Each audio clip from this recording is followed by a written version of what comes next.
துர்கா, என் மேல கோவமா?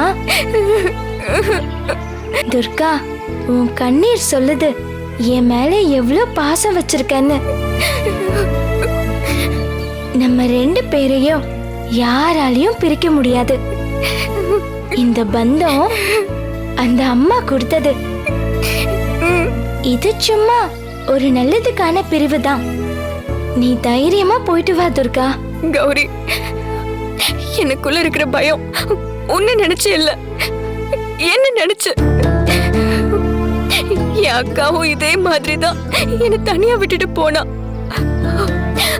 போனவ ஒரேடியா போயிட்டா.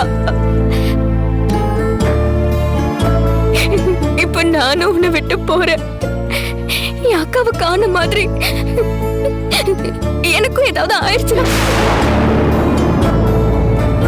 அவசரப்பட்டு வார்த்தையை விட்டுறாது துர்கா. பேசுற வரைக்கும் தான் வார்த்தை உன்னோடது. பேசிட்டேன்னா அந்த வார்த்தை பிரபஞ்சத்தோடது. துர்கா, இந்த ஊரை காக்க தெரிஞ்ச எனக்கு என் துர்காவை காப்பாத்த தெரியாதா? நம்பிக்கையோட போயிட்டு வா துர்கா. கௌரி, காமாட்சி அக்கா கிட்ட சொல்லிருக்கேன். அவங்க உன்னை நல்லா பாத்துக்கிறேன்னு சொல்லிட்டாங்க. அப்புறம் லக்ஷ்மி அக்கா கிட்டயும் சொல்லிட்டேன். நம்ம வீட்லயே வந்து உன்னை பாத்துக்கிறேன்னாங்க. டைமுக்கு வீட்டுக்கு வந்துரு, அங்க இங்கன்னு சுத்திட்டு இருக்காத.